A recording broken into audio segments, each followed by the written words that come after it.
The following podcast has been rated PGN. Parental guidance is neglected. Boy, it's been a long time since we've had a little father-son chat.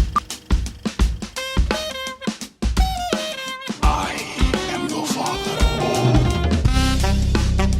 Father, if you can hear me, I failed. Don't let your mother smell that beer on your breath. She'll take it out on me. I'm here with my dad. I know what you're gonna say, son. And you're right. You're right. Who is your daddy and what does he do? I've abandoned my boy! Hey, everybody. Welcome to the PGN podcast. I am Regan Burns, and the gentleman on camera drinking water with the apparently glued-on mustache is my son, Jackson Burns. Yep. Let's just talk about the elephant in the room. Let's get this out of the way. What the hell is going on in your face? Yeah. So last we saw you, you were bearded out. Now you look like Inspector. So I was doing No Shave November. Mm-hmm. I was doing No Shave November, and my girlfriend's birthday was on November 30th, and which meant that the day after her birthday is the day when I was like, all right, I get to do whatever I want with my facial hair now. So as one of the birthday gifts, I said that she got to pick for a day what my facial hair would be because I had grown out all this hair. I didn't know what to do with it. And she said mustache, or I guess porn stash was the way that she put it. You're dialed into that. Yeah, and so here I am, and you might be thinking, well, you said a day. It's been longer than a day. Well, she loves the thing. And I said, I'll give it a week, and if I don't like it after the week, I'll get rid of it. If I do like it, I'll keep it. And so far, I still don't like it. So things are not looking good for the mustache. Likely will be gone. The stubble will probably return, though. All right. That's the update on the facial hair situation. I saw you last night at a screening, and I think you knew my opinion on it. It's not... Yeah, no, it's not... With your curly hair and with the overalls that you're wearing right now, you look like Luigi in Mario Brothers or something. You're like, I've come to fix the someone sink. Someone told me that I look like my history of film teacher, and I do with the mustache on. And so now I look in the mirror and I go, wow, you look like my teacher. That which is so stupid and random and dumb. It may not make any difference, but you are a little glitchy on my end. Like your audio is off with the video I'm getting. Is that okay? Is that going to mess us up in post? Or we have to send this to Skywalker? Probably, but there's nothing I can do with it. Actually, you know what? We'll be back in 1 second, and we're back. Yeah, now you're in sync. So you were look at that. You were a little off. So. Anyone is watching before you got to this point, you're going to be like, what the hell's going on with Jackson's face? He's throwing his voice. He's a ventriloquist. Wait a minute. Is that Mario or Luigi puppet? Because that's kind of what we may never know. We may never know. It's the Parental Guidance Neglected podcast. It's rated PGN because I've neglected him most of my life. And now we're finally reconnecting in these past few months to talk about things all including film. It has been a crazy week for both of us. You are away at college, and how are finals coming? Have you started finals? Do you have final projects? Do you have final exams? I only have one final test. Okay. Every other class is either an essay or a project. Is that a good thing or a bad thing? Good thing. I prefer projects. I'm not good at test taking. Okay. But also, it's a lot of projects to be doing at once. Yeah. But I'm making my way through it. Making my way through it, and we'll I'll be fine. I'm honestly not worried about it. I know this weekend and next week is going to be a lot of just sitting down and grinding, because I think most of my projects aren't due until next Friday, but obviously I'm going to try to get them done before then. I've already started work on, I think, all of them. So, I'm definitely doing better than I used to during my finals, which was procrastinate, but I'm not doing that now. Gotcha.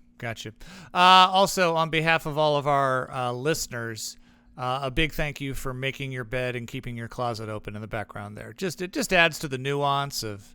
I just got yeah. You know what? I didn't want to put a front on for the camera. I wanted this to be real and authentic PGN experience. What you're saying is you're not going to be a set decorator. No. Won't be doing that anytime soon. Yeah. So here we are. If I was though, I could do a damn good messy room. Oh, look at you. Yeah. You'd have that down. That was our first lull in this episode 31. 31, Jackson. 31, our We're first 31 episode lull. It was a busy weekend for film for both myself and my son. Before we get into the movies that we saw and our reviews and thoughts of all of them, the new I wanted to ask you about this. The new Indiana Jones trailer dropped. I forwarded that to you. Did you watch it? I did not. To be so honest, I saw the text for it while I was driving, and then I was like, "Oh crap, I gotta watch that." And then I completely forgot about it until just this second. If you want, I'll live watch it. Here's what I want you to do. I want you to we're gonna live watch it, and I want you to react to it. When I don't think we'll be able to show it on our screen, will we? We will not be, because that would get us taken down. But you know what? Yeah. First of all, what the hell is Cocaine Bear?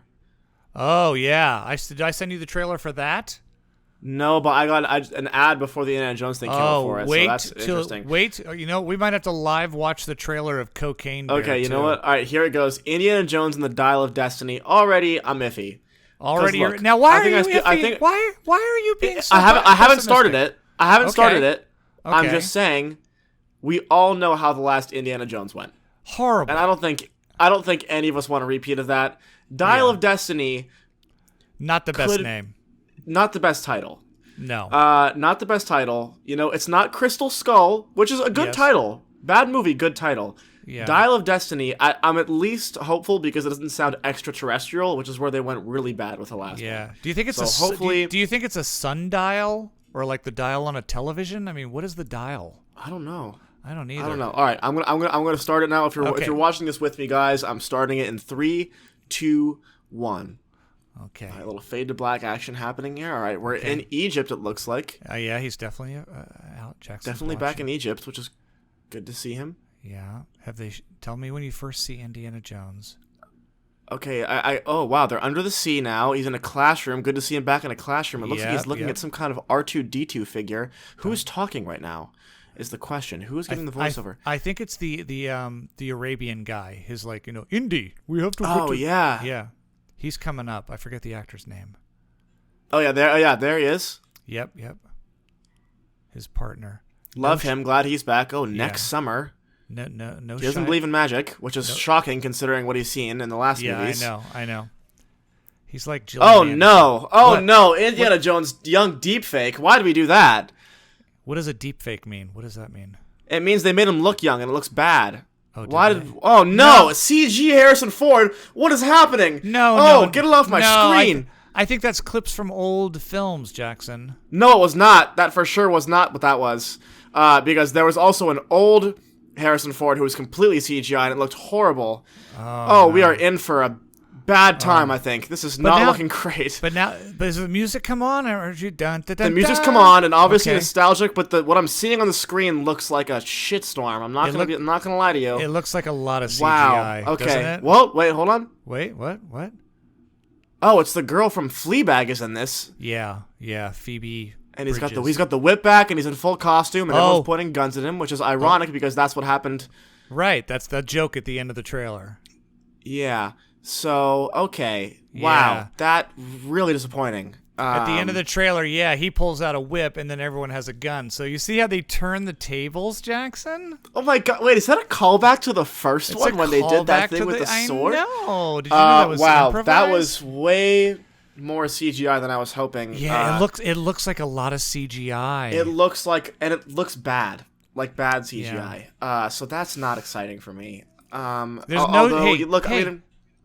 no Shia LaBeouf, though, in the trailer. That's a good sign. There is no Shia LaBeouf is a good sign. I will say, I just rewatched the first two with my girlfriend who had never seen them, and, God, they're so good. They're so much fun.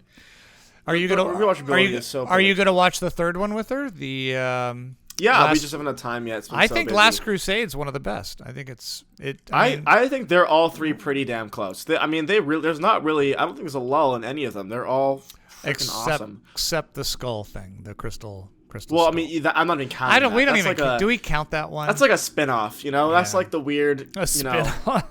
It's like the Hobbs and Shaw of Indiana Jones. Yeah. Well, okay. I mean, all right. So it doesn't look great, but we're gonna see. What do you think about it?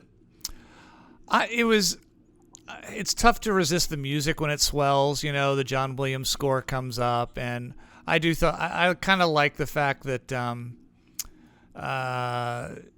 he's back. Like you said, he's back as Dr. Jones. It looks like he's back on campus, and it looks like it's more about archaeology a little bit more.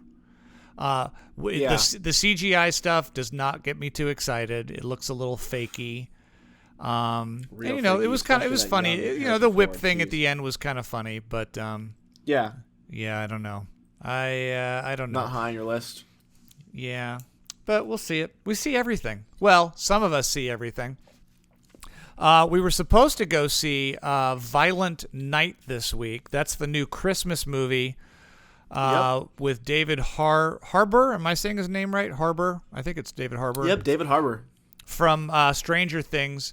We said that's the one new film we would go see. I went and saw it, and my son didn't because he doesn't give a shit. I still saw new movies. I know, but you didn't see that, and that's the crappy one. Or maybe it was. I don't know. Maybe I loved it, Jackson. Do you want to hear my thoughts on it? No, you did not. I would love to hear your thoughts on it, but there's no way that was good. I haven't even seen the trailer for it. I've only seen the billboards in Hollywood, and that's enough. Okay. It's enough for me. So I went and saw it on Thursday night, preview Thursday night. You know how movies open on Friday, but they show like one screening on Thursday. Could you give me a brief plot synopsis, too, of what Violent Night entails? David Harbour plays Santa Claus, the real Santa Claus, not a mall Santa Claus or something like that. Okay. He's a real Santa Claus with magic. He's the big man, yeah. And there is a couple who are divorcing, and they have a child, a little girl, and all the little girl wants for Christmas is for her mother and dad to get back together. And they go to spend Christmas Eve at his rich, I believe, mother's home. She's like super loaded. She's like a billionaire. She's like a Bill Gates type. Yeah. So she's got this. Yeah. She has this big fortress of a home with security guards and jewels and art and all that. And they're there with the rest of the family, and the rest of the family is all obnoxious. And he's got a brother with a wife who's kind of a slut, and they've got a loser son. And so they're all stuck in this house. And Santa Claus, who also happens to be an alcoholic and hates Christmas now. He's sick of spoiled children, and all they want are video games and money. And he's just losing the Christmas spirit. He's at that house delivering while they're all there and drinking some scotch in the library, I think. What? And then John Leguizamo and a team of assassins and thieves show up to take the entire house by hostage because they know there's a huge amount of money, I think, in some vault somewhere. And Santa Claus goes John McCain on them. This movie is John McCain, the senator? No, like in Die Hard, or is it? Yeah, isn't his name McClane? John McClane? Oh, John McClane. I thought it was like John. No, it's John McCain. If I said McCain, I mean McCain. Yeah. So it's like bad. It's like Bad Santa meets Home Alone meets Die Hard. Now, do you want to know what I thought of the film? Interesting. What did you think of the film? I thought the first 20 to 25 minutes of it were excruciating. And I would tell you what I thought of the rest of the movie, but I fell asleep. Did you walk out? Oh, you fell asleep. No, hold on. I fell asleep for almost an hour. And when I woke up, it was still going, and there was like he was on a rampage and with a machine gun and shooting people. Jeez. And I literally went, I don't have this in me. And I got up and I walked out. I think it had like 20 minutes left. I was like, I don't know what's going on. So I guess neither of us saw the movie then. So, yeah. So my review is a really strong D- for the first 20 minutes. And I just, you know what? I was so tired. And it was a comfy seat, and it was so slow. It was taking, I was like, is this going anywhere? And I'm like, who is this movie for? It's like, it was trying to pull at your heartstrings, like this little girl, like, and she got on a walkie-talkie with Santa somehow, I forget, and was like, oh no, Santa, and he's dropping lines, and the movie opens with him puking off of his sled onto somebody down below, like he's been drinking so much. Okay, like, yeah. So okay, wow. David needless. Harbour, what the heck is going on? Yeah, it was. I don't. Here's the big thing. I don't know who this movie's for. I haven't checked. I was just gonna say that. Who is? Yeah. It's weird. like it's ultraviolet. Really weird. Well, when it got there, it was ultraviolet, but then I slept through so much of it. So, first off, I want to apologize for my son not having the will and determination to go see this movie for you, our public. And I want to apologize that I did to myself, because I don't even deserve that kind of torture, self-inflicted wounds on myself. The only reason I give it a D- is because maybe it got better. I don't want to give it an F because I don't know. I just don't know. Right, you just can't. You can't comment. I don't want to completely. So it's a strong D- for the first 20 minutes of the film. For me, I can't imagine it got any better. Are you going to be letting our audience down like this, Jackson? Just kind of ignoring their needs and listen. It's my finals week. I feel like I get one mulligan. I understand. I'm taking it now. I understand. You're very. I will say though, the rest of the movies that we have seen this week, I'm really curious to hear your thoughts about, because they're all really different, and I feel like I have very strong opinions about each. I'm not going to say good or bad, but I mean, this was kind of the bad movie for the week. But I feel like the three that we saw. I guess you saw 4. You also saw. I saw 4. I saw Empire of Light. Yeah.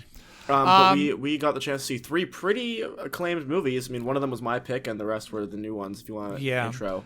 I'm going to touch on Empire of Light real quick, just to get out of the way and let you finish your macaroni and cheese or whatever you're eating there. Unbelievable. Swedish meatballs. It's really good. I went and saw a sneak preview of Empire of Light. It opens this Friday. I saw a screening of it as well as a Q&A afterwards with the director Sam Mendez, of course, who also did Skyfall and Spectre. He won the Academy Award for American Beauty. He did 1917 just a couple years ago. American Beauty? Yeah, American Beauty. The film he won the Academy Award for. I thought that was Alan Ball wrote it. Yeah, Sam Mendes directed. Sorry, that was No. Oh, I didn't know that. Yes. So it was cool to see him.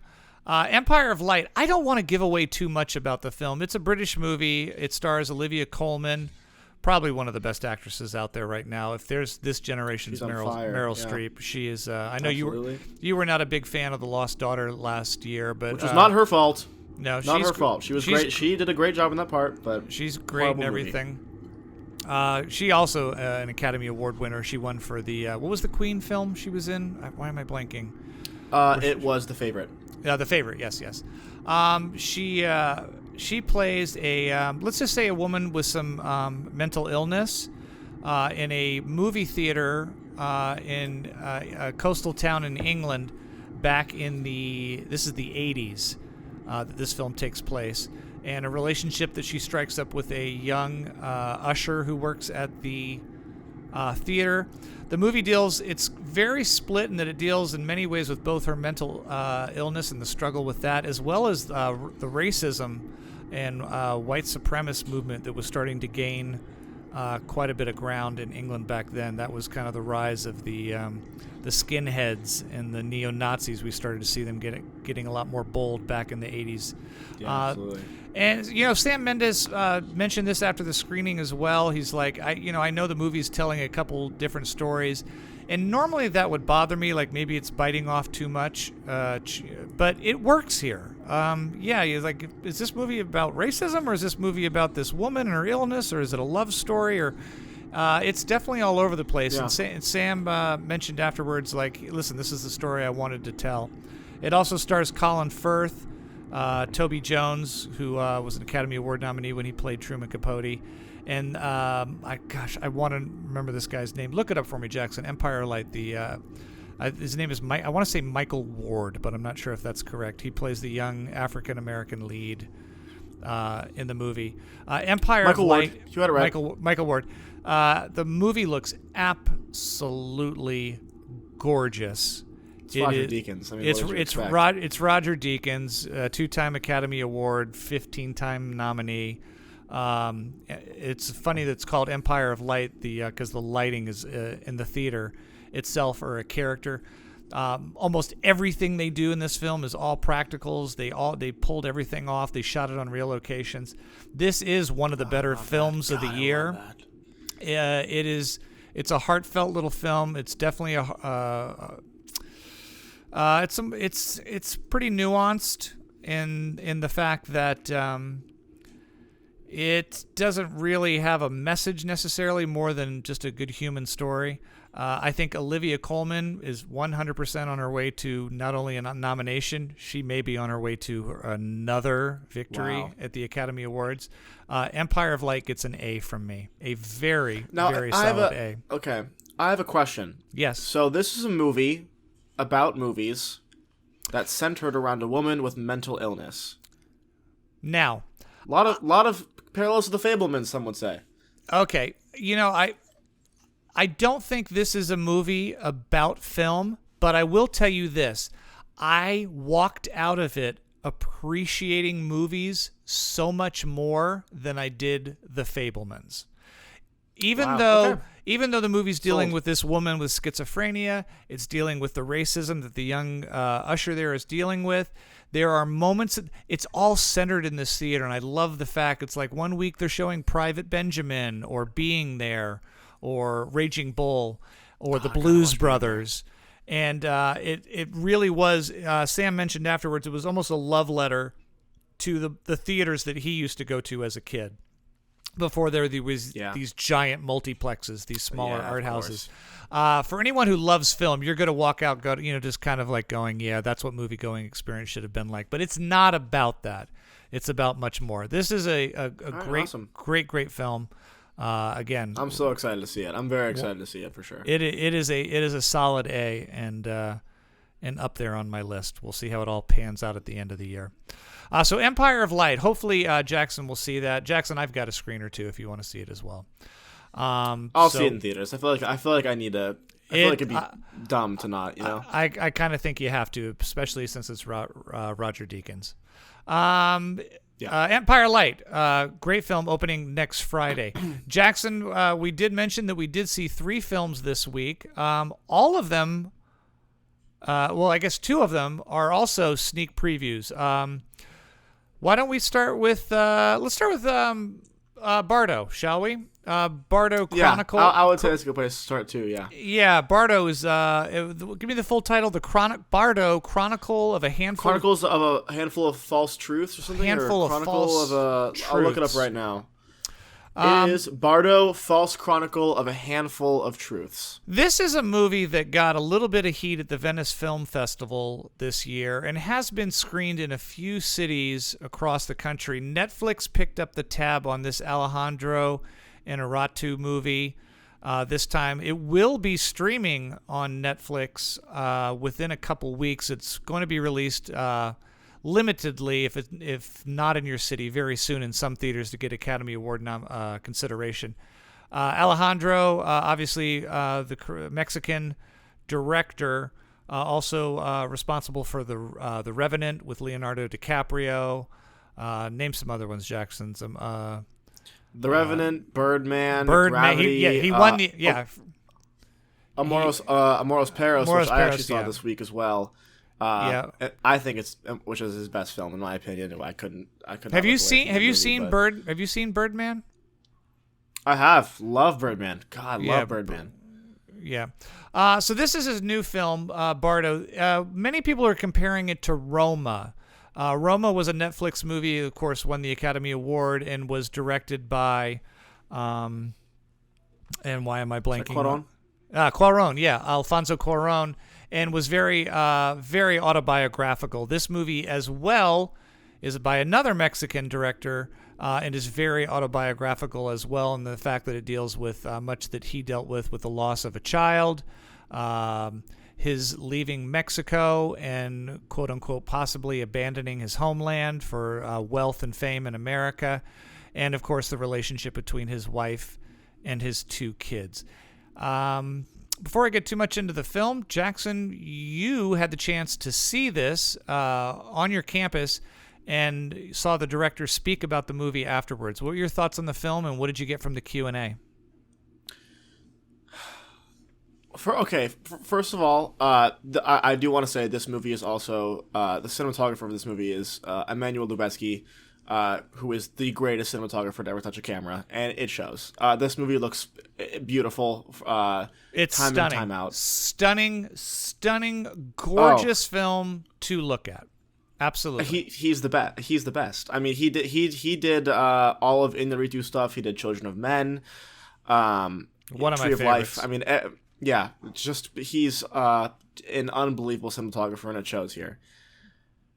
Bardo starts very good, really good, and ends really well. There's about a 2-hour chunk right in the middle that I just could not give a shit about. Mm-hmm. I thought that the beginning and the ending were really, really solid. I think that it got a really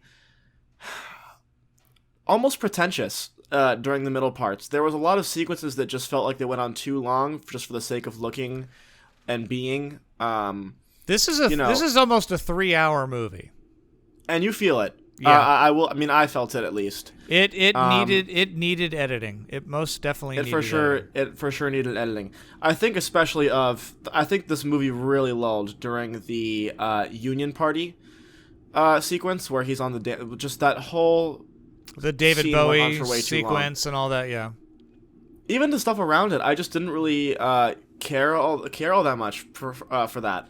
But the beginning and the ending were so solid. I loved the opening and closing with the shadow in the desert. The flying. I really loved that opening scene in the hospital. I thought it was hilarious. I thought it was a really great tone setter. Yeah. It really kind of paved the way for that kind of surrealist, absurd, almost black comedy thing happening there. And I definitely grew to appreciate it more during his talk, because he did talk a lot about just, I mean, it is autobiographical. He said his talk was really great. He said that the man you see on the screen isn't me, but I know him very well. That was kind of his way of describing it. Right. And it's obvious that he talked about the loss of his child a little bit and how important music is to him. I guess he started out as a DJ. That was kind of his foray into the entertainment industry, which is so interesting. The actor who plays him looks exactly like him. I mean, yeah, and he was phenomenal, by the way. I thought that all the acting in this was incredible. Mm-hmm. I'll also say that he did one of the things that I love the most about when they do the master classes here at my school is once the interview was over, he took a second to direct the students, address the students directly, which is always the best, because it's like, oh my God, you have something to say just for us and no one else.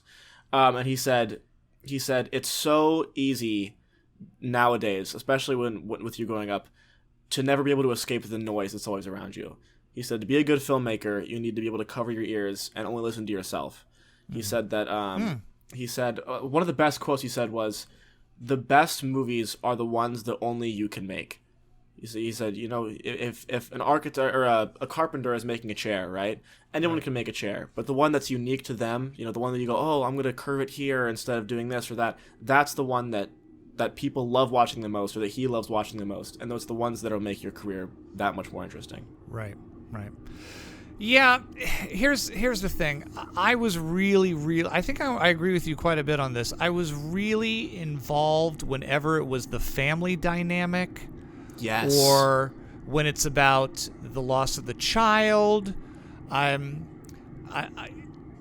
I got a little, the political stuff got a little muddled for me. The stuff with his friendship with the talk show host back in Mexico, and I love the fact that, you know, certain things were dream sequences that would kind of slowly blend into scenes that might be real and might not, or like scenes from the documentary that he may or may not be working on, and you have to try to decide what's actually happening and what's there's a lot of film within a film almost. This is a very ethereal film. It's very surreal. I got thrown a little bit on the scene with his dad. He meets his dead father's ghost in a bathroom at the party, and they do this weird CGI thing where he's speaking to him as a child, but they put the adult actor's head, they CGI on a small child's body. And I thought, man, that wasn't necessary. That took me out of it a little bit. I thought this was two actors doing a really good scene, but I'm looking at this fake, you know, little person. There were some contrivances in the film that I thought went a little too far. Without, you know, getting too much into it, this is what Bardo is to me. Bardo is a really, really good film that has a great film in there if they had trimmed it down. Like, I look at it, polish it enough. Yeah, I was like, this could have been. There was the sequence when he is speaking to the Mexican conqueror on top of the heap of dead bodies, and you find out later that's might or might not be a shot from the documentary. Yeah, that must have been a 10-minute sequence of him just walking through that courtyard. There were some sequences that it looked beautiful, but you're like, he's been walking alone in this city for quite some time. Is this going to go anywhere? So for me, again, I did enjoy it. It is long. There's so much masterful filmmaking here, but it really, really needed to be honed in a bit. And no one's going to tell Iñárritu, you know, do we need this many shots of, you know, the city's skylights? So this is a strong B+ for me that I wish. Really? Wow, that's way higher than I would put it. I wish it'd been an A. No, it's I enjoyed quite a bit of it. Really? Okay. B+ I feel like we flip-flopped on this because I expected me to like this more than you did, but I'm going to go with a 4 out of 10. 4 out of 10? Wow. Yeah. That's really low. It felt really just self-indulgent, and it was extremely. It's but very here's the self-indulgent. Thing. You're allowed but to, not like the cool Schenectady, New York-y way. It was like if Schenectady, New York, and the Tree of Life had a kid that like got hit in the head. Wow. I don't. Yeah, I mean, I knew it had problems, but I think there's just some incredible stuff. I can't believe you went as low as a 4. It's just everything that I loved about this movie I've seen in other Lubetsky movies. It's all the moments that I was like, oh, it's a beautiful shot. I'm like, God, but I've seen that somewhere, you know? Right. And I just think he bit off more than he can chew. And there's still moments that I'm just so far away from understanding. I still don't really understand the whole people falling like in the street thing. Right. Yeah. You know, I don't really understand the importance of including the whole sequence, the war sequence, as cool as it was and as great as it looked, that whole Civil War sequence. I don't understand where that kind of fit in with. Right. I mean, I guess I do, but this would have made a killer 2-hour movie. It would have been it's a a great really film, lousy 3-hour one. But I can't. Wow, really lousy. Wow, we really disagree. I thought we were going to be not more on lousy, the same. not lousy, but just wow. Disappointing. 4. Wow. Yeah, okay. Listen, I'm not going to recommend Bardo to everyone. I am going to recommend it to people who really, really are into cinema, okay? Because your average Joe is not going to sit through this for 3 hours. No. So listen to me very carefully. This is a B+ for me in the world of cinema and cinema lovers. It is not the most entertaining film in the world.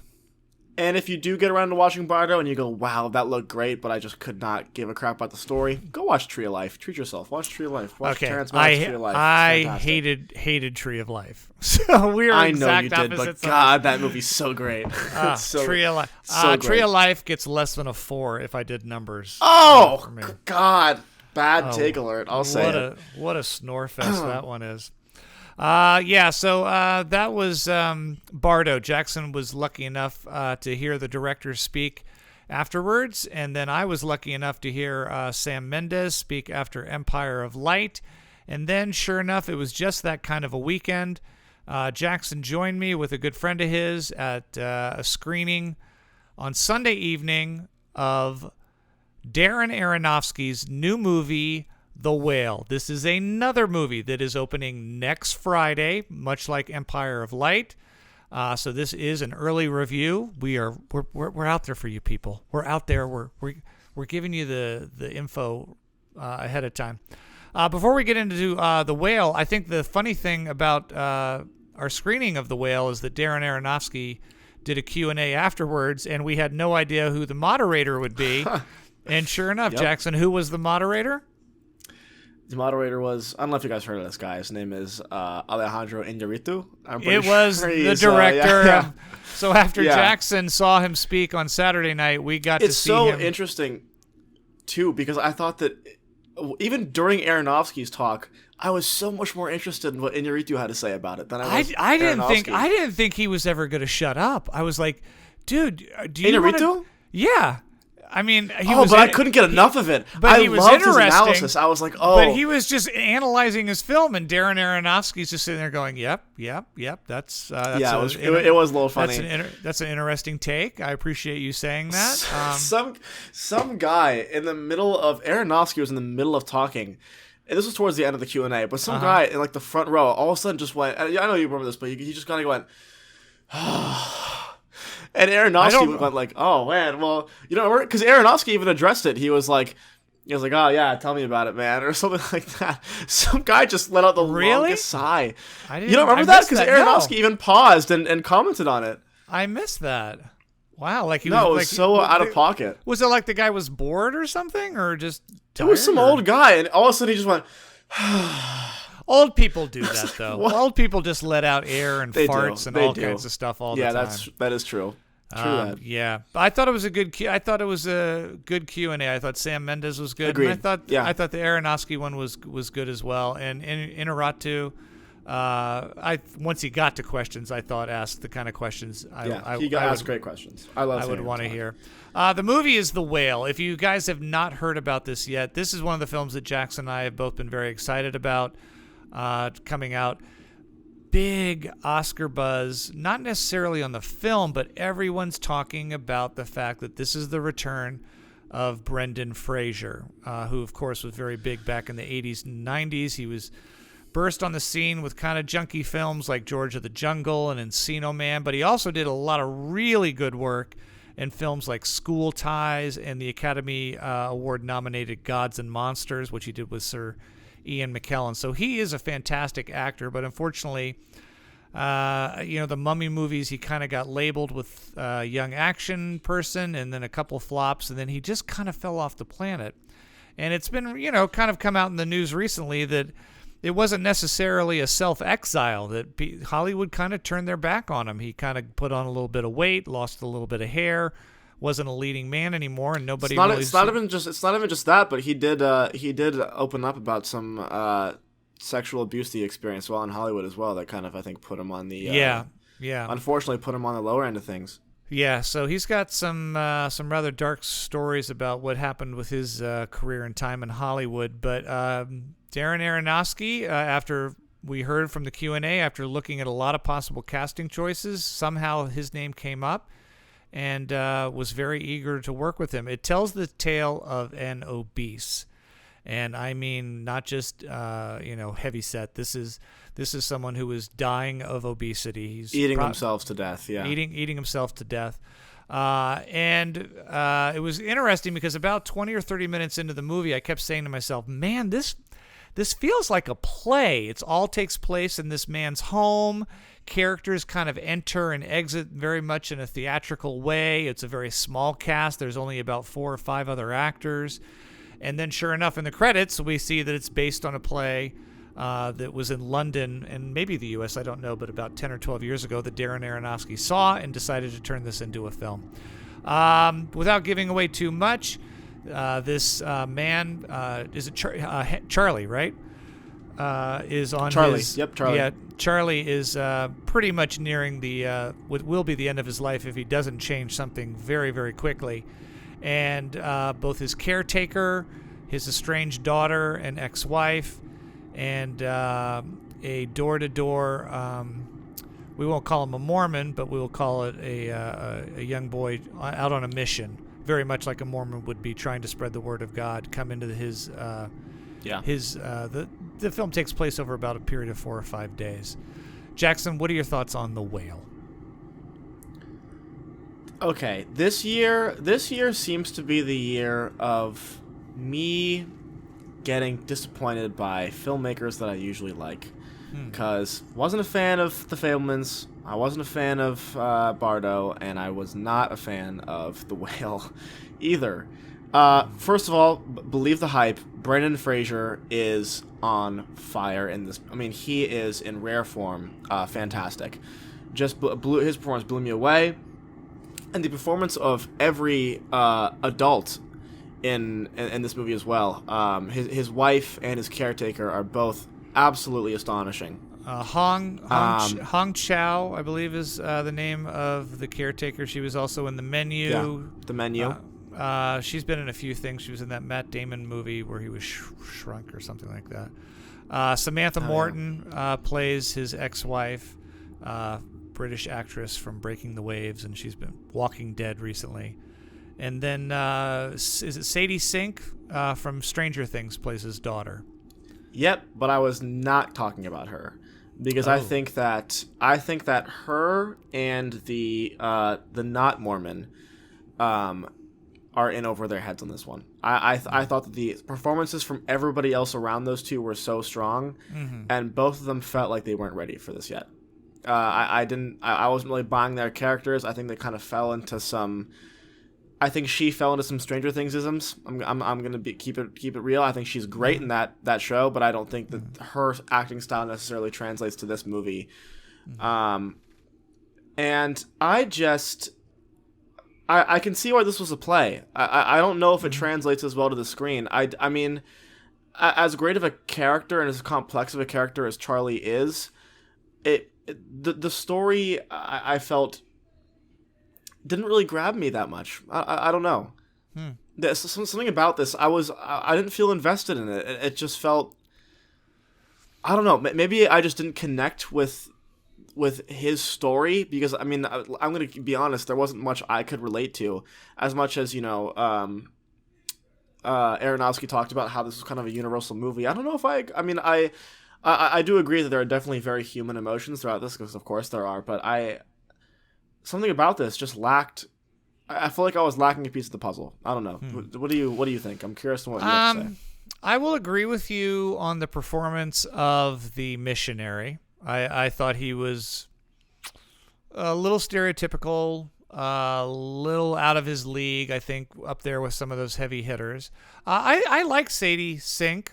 I actually enjoyed her. I don't think I think of the film and go, wow, I hope she gets nominated. I don't think she will, but especially the shall we call it the climactic scene at the end with her and her father. I thought she did a very nice job with that. I mean, I wasn't taken out of it by her performance. I do agree with you. I think this is probably a better play than it is a movie. Here's what's so tough about The Whale. As far as Aronofsky goes, I have always liked his smaller, more intimate films better than the big grand ones. I did not see Noah, but it did not look like my cup of tea. I hated the fountain. Flopped anyways, yeah. Yeah, I hated the fountain. But I really like The Wrestler, which is just a very soft human story. And as crazy as Requiem for a Dream is, there's some great performances in that, and it really is, at the end of the day, so good. God, such a good movie. About human emotions and not so much the drug trip that it takes you on. Here's the problem I have with The Whale. He's so good. And it's tough not to recommend the film because I think it's worth seeing for him. It's worth seeing. It's for worth, him, but it's just for him. It's for him, but he is the film. He is, metaphorically and physically the whale. That's what the title comes from. And for those who are thinking, oh, it's fat shaming or anything like that, Moby Dick the book plays a very big, and there's obviously it's more metaphors, about metaphors to be made there. So, did I absolutely love the film? No, but could I watch Brendan? I could watch him on the solo scenes when he's the moments when he's in his apartment by himself, just getting around parts. Or reacting to things that come up, whether he can't reach the key, or he's talking to himself about what he's going to do the next day, or even the very disturbing scenes when he goes on binges. Those for me were so fantastic. I mean, yes, when and the classroom scenes too. I love those a lot too. Oh, the class, yeah, he teaches on Zoom. The last Zoom scene is fantastic. So where I go, the movie is not tremendous. The performance, which is such a huge part of the film, it makes me want to give it a higher grade than I think maybe the film deals with. Brendan Fraser is going to get nominated for Academy Award. And for those who say, you know what, the prosthetics, because he's wearing a lot of prosthetics in this, and it's very graphic when it comes to his nudity as an obese person and what his body's going through.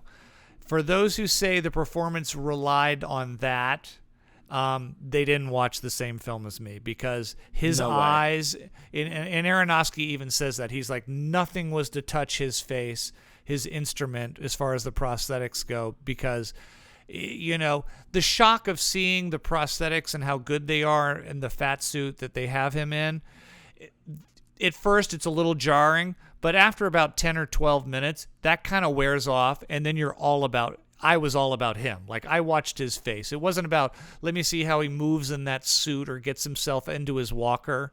I was just watching his exertion or his frustration or his anger or his sadness. I'm so torn on this, Jackson. I'm so torn. I don't want to give the film too high a grade, but Brendan... He'll win the Oscar. I'm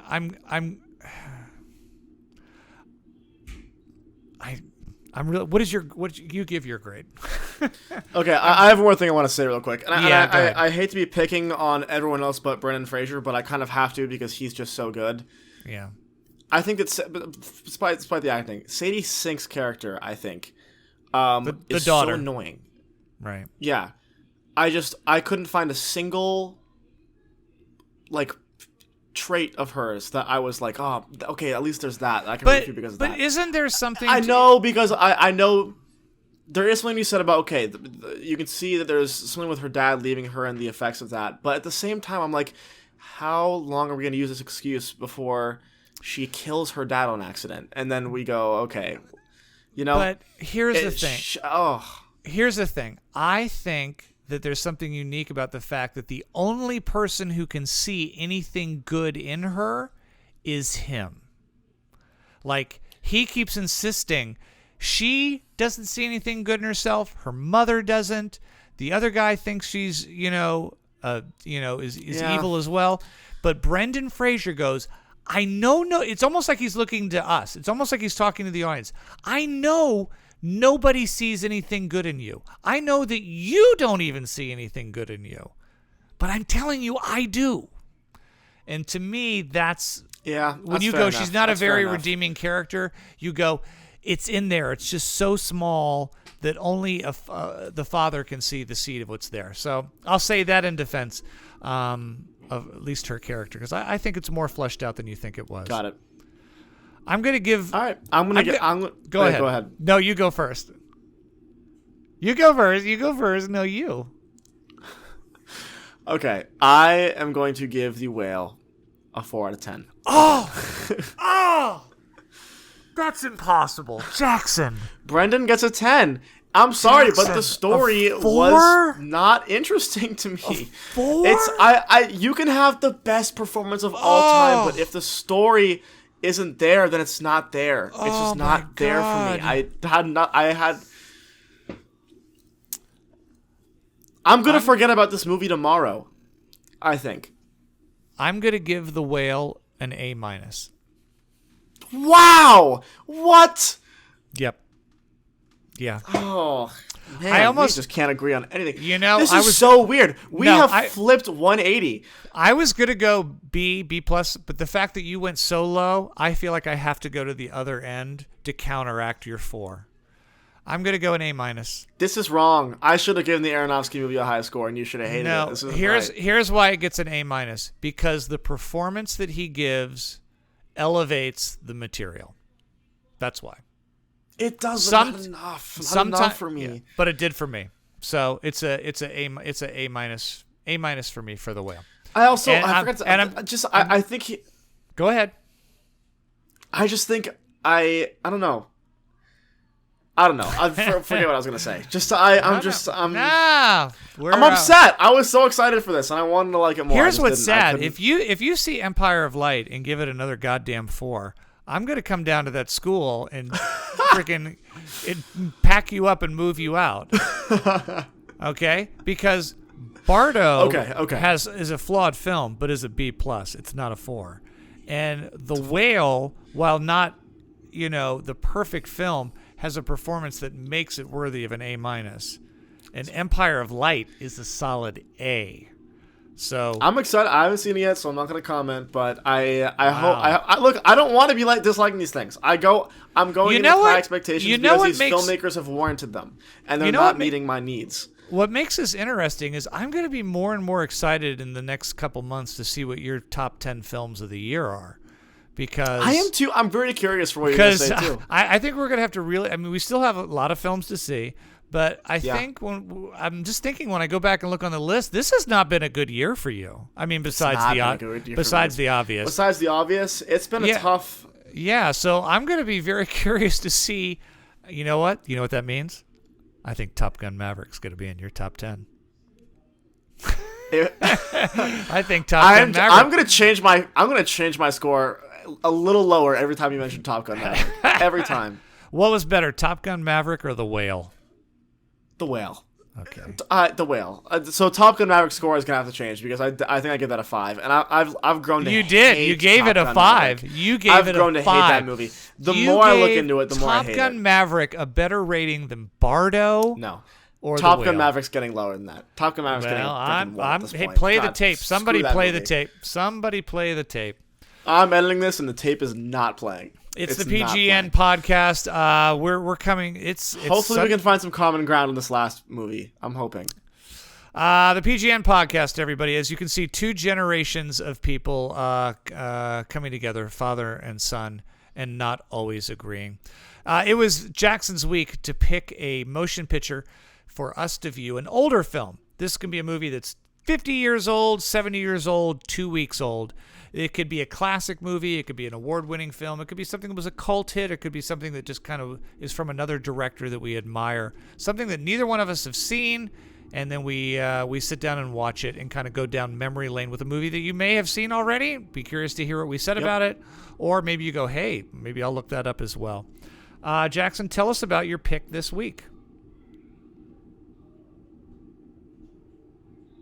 Are you there?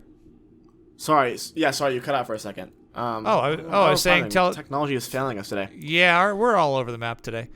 Tell us about the movie that you chose. Yeah, so I have seen a little bit of buzz around this movie lately, just from online spaces. Just it's kind of resurfacing, finding a new audience, which is always so interesting to me. And I saw a clip on my TikTok feed. It was the first classroom scene with Adrian Brody. If you guys don't know, this movie is called Detachment. directed by Tony Kaye, the same guy who did American History X. And it was the classroom scene, and I went, "Oh wow, this looks like one of those films where the teacher comes into like the lower level, underpaid school and kind of does like the whole like, well, I'm smarter and I'm white and I'm special, and then right. It's just really white everybody close your textbooks, and now I'm going to tell you about exactly yes, the world.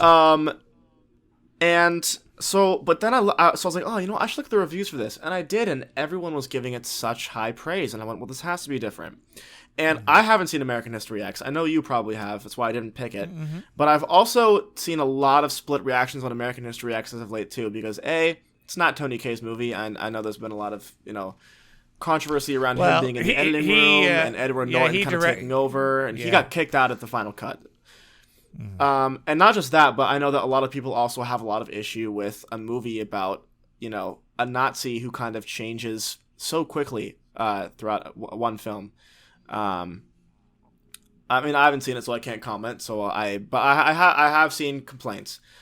So I went into this with American History X is a great film. But it is flawed. Yeah. So I went in with trepidation. Because I was still kind of like, this could still be one of those dumb teacher things. And I could not have been more wrong. What a movie. I love this. I really did. I think Adrian Brody was electric. I think that the supporting cast was phenomenal as well. I couldn't get enough of this movie. I loved the chalkboard bit that was kind of thrown. Really star-studded supporting cast here. You had William Peterson from CSI. You had Christine Hendricks from Mad Men. Lucy Liu, Blythe Danner. Bryan Cranston shows up in this for a little bit. Yeah, for like a quick second. And I got to tell you, it's we just lost him this year or last year. I can't remember. It was very recent. It was great to see James Caan in another performance. One of the great actors. Absolutely, it was. And he is really, really good in this film. He's got just a couple scenes, but what he does, boy, you're just like, man, why did James Caan have to be gone? I think he still had so many good performances left in him. But yeah, go on. I was just interjecting about the cast because it was a lot of big names. Yeah. The thing with this movie is that, yes, it does. I mean, there is kind of that like there is like a small hint of like the teacher coming into the underprivileged, but it's not that. It's not the teacher coming into the underprivileged neighborhood. He is just as troubled and as fucked up as the world around him. I mean, this guy who has this horrible traumatic past just spends all of his time trying to fix everything around him because he can't fix himself. His life is falling apart around him. He has to deal with his dying grandpa. He has a lot of old memories of his mother who overdosed on drugs. And you can see that he just his way of coping with that is helping everyone but himself. And it's so hard to watch. Why do you think it was called Detachment? I think that's why. I think it's because he detaches from his own reality by putting all of his energy into other people. And it gets the best of him, obviously. I mean, we watched the same movie, but God, I thought it was fantastic. I thought that Tony Kaye also DP'd this, and I know some people think the style is annoying, but I loved it. I thought it did such a great job of elevating the story. Really loved this movie. Loved it. Okay. There are many aspects of this movie that I really, really like and really enjoyed. Unfortunately, there are some moments that I think counter that. So okay. So when I can go, I absolutely loved James Caan as one of the teachers at the school. I can go that I didn't quite get or buy the whole thing with Marcia Gay Harden in The Principal, and she's curled up on the floor. curled up on the floor making an announcement. And then there's this one scene with her and Bryan Cranston, which I guess alludes that he might be physically abusive or mentally abusive. And then I'm not really sure how that plays into anything. And then I can go, you know, Adrian Brody has these amazing scenes with the young girl that he takes in under his wing. But then I can also go, this is very far-fetched that he's letting this street prostitute stay with him. And, you know, you talk about, well, it's not the guy coming in and changing everything. But then there's the obvious scene where there's this kid who gets in his face at the beginning and is threatening him. And by the end of the movie, he's like, we're going to miss you, Mr. Bardi. And it's just like... but that's the point. It's like it's juxtaposed with his failures, though, because just like there is that kid that goes like that, but there's also in the same space the young woman who kills herself. The suicide. The suicide I thought was a little on the nose. Listen, Jackson, I really enjoyed this film. I really did. I thought it was a very, very good film. I just think that it tried to do a whole hell of a lot. And some of them I thought were kind of not very real. Some. I disagree so wholly. I think that what this movie does so perfectly is that all these movies where it's like, you know, like I've said a million times, that the substitute teacher comes in and things are different. It's always the kids are the problem, and this wasn't what this movie was. It was the system is just as messed up as the people that it's serving. It's like we're all in this situation together. And it's the first time I've seen anyone do a kind of a school thing like that since maybe Dead Poets. But even that wasn't. No, was different.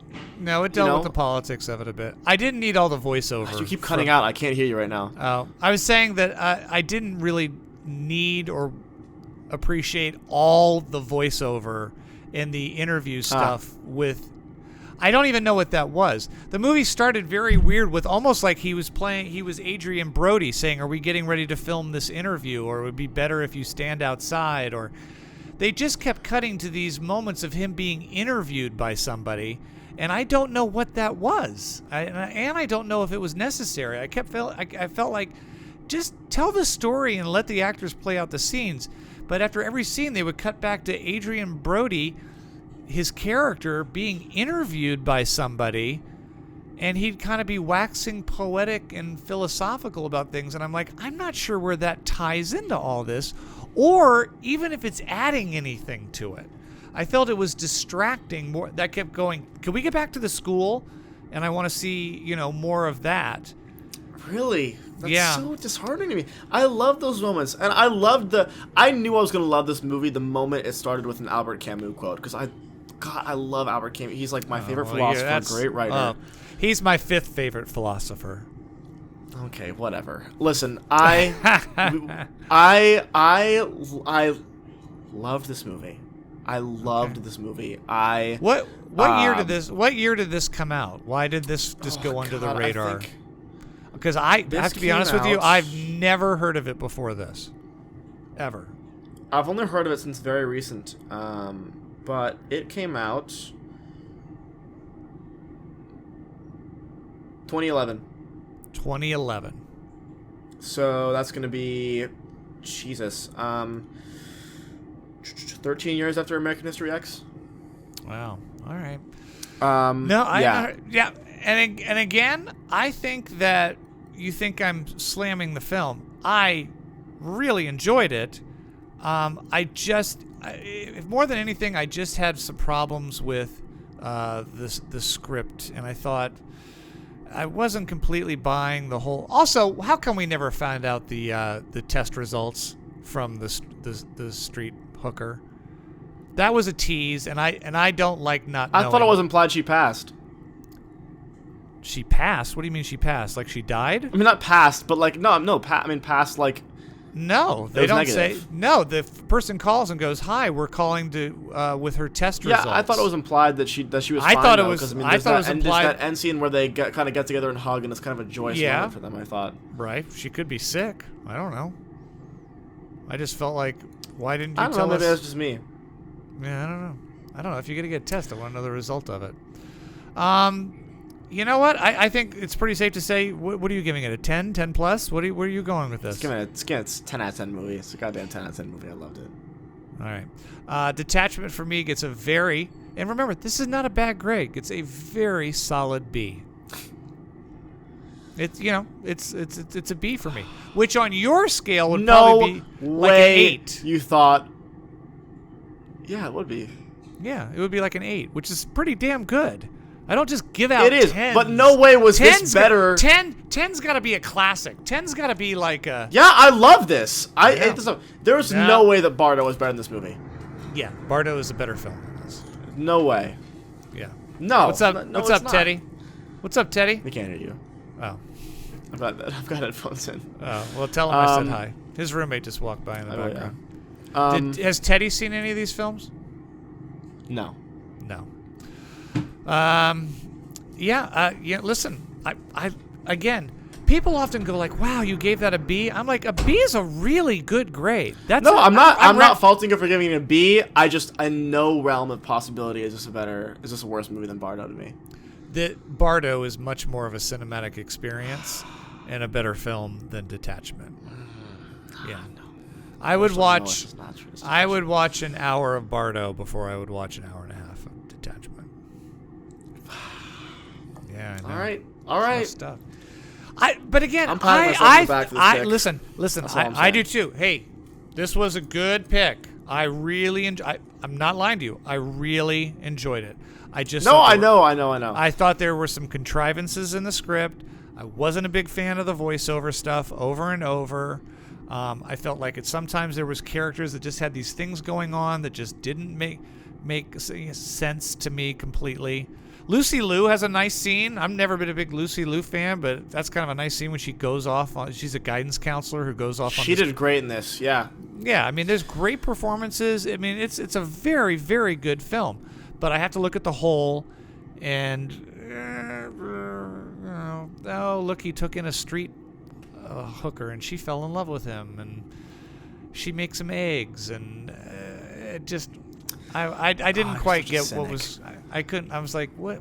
He would really take this girl in and just say, "You can live here." Is this better or worse than American History X? I'd put them on the same level. Both very strong films. I would give American History X. Both of them are films that are elevated by really good performances. Like American History X takes some crazy turns. And yes, the script, with the fact that he's suddenly this violent, murderous skinhead, and then he has like 2 conversations with a black guy in prison, and he's like, you know what, I need to change my way. I mean, I kind of have something. I mean, it's like, it just doesn't make sense, but yeah. I think a pretty successful week. We don't agree on everything. Well, okay, let's see. What do we agree? We agree that Bardo was too long. We agree that the shining light of the movie The Whale is Brendan Fraser. And that was a fantastic performance. We agree that you have to see Empire of Light on the big screen, because I'm telling you, that's a great film. We agree that Detachment is a really good expose of how fucked up schools are. You just happen to think it was a slightly better film than I do. And again, I'm not coming in with Detachment going D+, C, C-. I mean, it's a solid. No, I got it. Yeah, for sure. So I think there's common ground here. What I'm saying is, please don't disown me. Can we still be friends? We can still be friends as long as Empire of Light is good. If Empire of Light is bad, then I don't think we might have issues here. Yeah. So seek out Detachment. I think we ordered it on Amazon Prime, or that's where we saw that, Detachment. So that means it's time for you guys, the audience, to pick a film for us, a really good film that we may have missed. I've got a huge list from all of our fans who send in suggestions. The movie that we are going to see from you, our fans, this week, we are going with a suggestion from Mr. Bruce Leddy. Bruce Leddy is a director here in Hollywood. He's worked on countless projects on television, including, last week with John Oliver, and might have even directed an episode or 2 of shows I've been on as well. Very nice man. Bruce suggested, since he knew we were both such big fans of the Banshees of Inisherin, He picked a film that I don't. This was under my radar. This is a movie from I want to say like 2011 maybe. It's called The Guard. This is written and directed by John Michael McDonough, who happens to be the brother of Martin McDonough, who, of course, wrote and directed Banshees of Inisherin and won the Academy Award for 3 Billboards, and did one of my favorite movies of all time, In Bruges. How many times can I mention In Bruges? Interestingly enough, this movie also stars Brendan Gleeson from Banshees of Inisherin, as well as Don Cheadle. I don't know anything about this movie. I haven't even watched the trailer yet, to be honest with you. It looks like it's kind of might be a comedy having to do something to do with police officers. But Bruce Letty, we going to take your suggestion, my good friend, this week, and we're going to check out The Guard. That is our great classic movie or underground miss that we somehow did not get around to seeing the first time. Also, we kind of have already reviewed the 2 big movies that are opening next weekend, which are Empire of Light and The Whale. That's going to be our last big silent or small week before Avatar comes out the following week. I'm sure we'll have plenty of thoughts when that comes. God. But since there are no really big new movies opening next weekend, the movie we are going to review, we're going to give you another early review. This is a film that is going to be premiering for just 2 weeks in theaters right around Christmas, and then will be coming out on Netflix the first week of January, I think January 6th. I'm going to try to go to a screening of it this week with a Q&A of the director afterwards, Scott Rogers. And I'm going to send Jackson, he doesn't even know this, I'm going to send him the download code so that he can watch this. This is The Pale Blue Eye. This is Scott Rogers' new movie starring Christian Bale. This is the very moody, dark tale of Edgar Allan Poe, and I believe a historical piece murder mystery of some sort. Scott Rogers is a former actor who's did movies like Crazy Heart, Black Mass with Johnny Depp, and he also directed a horror movie that got a lot of buzz last year called Antlers that I never saw, but I heard was actually very good. This is called The Pale Blue. Jackson's busy on his phone looking up exactly what The Pale Blue Eye is. Yeah, what the hell? I know. There is Scott Cooper, by the way. Oh, Scott Cooper. I'm sorry, I said Scott Rogers. Scott Cooper. Yeah, Christian Bale. There's some Oscar buzz on this one as well. Netflix is going to be putting it in theaters for a week or two, so it's Oscar eligible, and then we'll be out on Netflix next month. But we're going to have... wait, I'm sorry. Is this an Edgar Allan Poe story or a story about Edgar Allan Poe? No, I think it's a story about Edgar Allan Poe. I think one of the actors in it actually plays Edgar Allan Poe. So it's the actor who played Dudley in Harry Potter, apparently. Yeah, so I'm very interested to see this. This looks, I've seen the trailer for it. It's hard to figure out exactly what's going on. Very dark. Anything with Christian Bale, I will watch. So, so kind of an interesting week. Interesting week. Maybe Jackson will get out and see Empire of Light. We can see if he agreed with me on that. I'm going to make sure we both watch The Pale Blue Eye and The Guard. So does that sound like good homework for you this week, Jackson? Yeah, I'm on it. I'm not really sure if there's anything. We talked about this. Oh, by the way, we teased our Oscar contest. That is coming. In fact, by the time you listen to this podcast, if you follow us on Instagram or TikTok or myself or Jackson on Twitter, you'll probably see some postings about that. My web designer tells us that should be up by maybe even tomorrow or Wednesday, where you'll be able to go to the site and log in and set yourself up for a reminder for when our contest launches in January. Any other movies we're excited about, Jackson? You and I are. We've heard so much stuff about Babylon. It's Avatar, After Sun, and Babylon. I think those are the last 3. Out of those 3, what you're most hopeful for After Sun, right? Oh, for sure. Yeah. Are we excited for Avatar, The Way of Water? No. No, I'm not either. Is anybody? I'm not. Is anyone at school? Do you really excited for another 3-hour Avatar movie? Do you have any friends at school who are like, hey, you guys, Thursday night we're watching Avatar in my dorm room? No. And then we're gonna go see the midnight screening of it when it premieres on. Is anyone like real excited? No one is. I think he waited too long. I think the people who saw this movie are now 5 of them. He thinks he's making 5 of them. He's made 2. The studio said we're not greenlighting part 4 and 5 until we see how this one does. But that's crazy. That's crazy. 5 Avatar It's just blue people. And now it's blue people in water. Brooke, you know what? I forgot to mention this. Brooke made me sit down and watch a movie called Ferngully. It's an animated movie. Why would she do? That's like the Save the Rainforest one, right?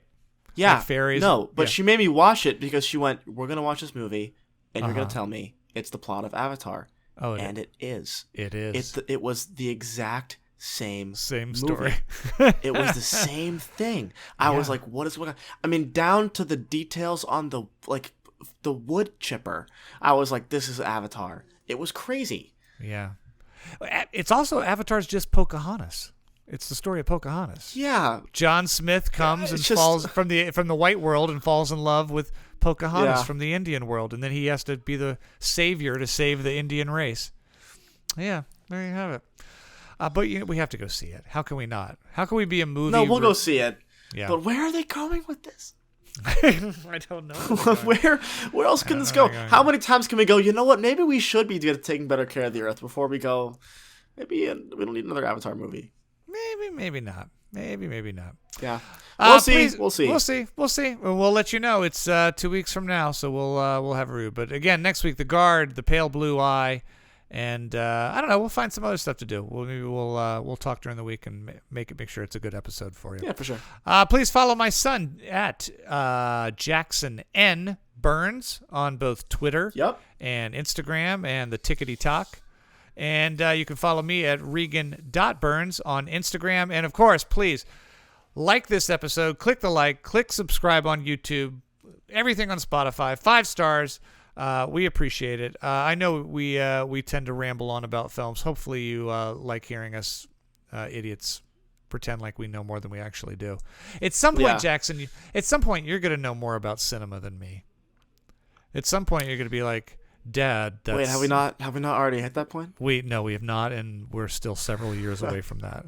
So don't come I in know, I'm kidding. Pretentious film student talk. All right, until next time, Jackson's got to get improv, and I got to get some food on me because, unlike my son, I don't eat during a podcast. Oh, real quick. Yeah. The screening for my history of film class tomorrow is Bridge Over the River Kwai. Worth watching? Absolutely. Okay. Yep. Jackson will be back next week with his review 2 out of 10 stars for the classic movie Bridge Over the River Kwai. You know what? I saw it when I was a kid. I don't know if it holds up, but Academy Award-winning film. Should probably see it. Yeah. All right. There you have it. All right. Till next time, everyone. Thanks for listening. We are the PGN Podcast. On behalf of me and my son, thanks for listening. Love you, buddy. See you next time. Love you too. See you guys next time.